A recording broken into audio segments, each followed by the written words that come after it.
Jaalatame jettee osoo natti boontuu gaafasii muddatii tatii yarra hamtuu darsa facaafatee na barbaada dhuftuu onneetti yaa keessaa qubsuu maan harkattuu wayway taanaa jettee. Maaliif jaalalti dhugaa soboon barbaaddu onneen dhugaan jaalatte immoo yoomillee miidhamuun jaalatte waan taateef isin jaalallee isin jaree dafee haaruu kun nama jaalatu dhugaan beekte atuu naaf taatee jirta akka malee garuu si gaafachuun sodaadhe malee naan jette.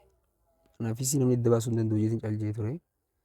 Jittumatti bakka inni jiraame wallahi akka taanee walolle hin beeku akka taanee waliin mufanne hin beeku ilaarran tana maal akka taanee adda baanis hin beeku eegaan isin adda bee booda filaashumatti hin dhufe bakka qalaas. Isa addanuu baastee immoo dhufte bakka kana hunda kan hin baru eeganaaf isin walis seenne booda jireenya keessa. Mee wallee barreeffattee qabdoo sana jira? Sirbuu hedduun jaaladha.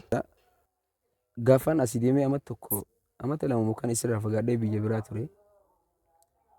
Wallaahi akkasumatti inti dhufe kaniin bakka inni jiraami yaada isii keessa heerumtus bakka carraadha. Hireetti haa tolchu jechaan ture. Sanammaa dubbadhu miidiyaa irratti.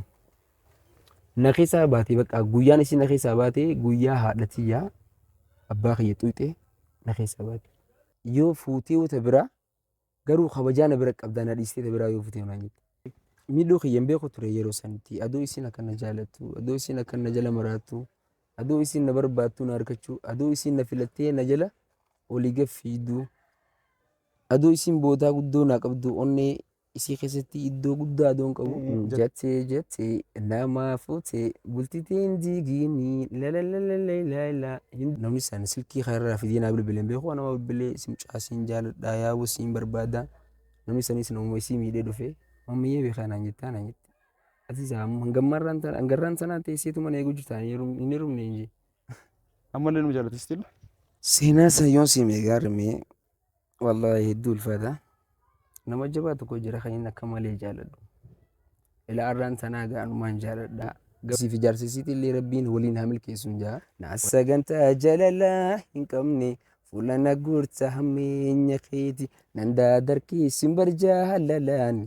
Atis booddeetii waa hubanne.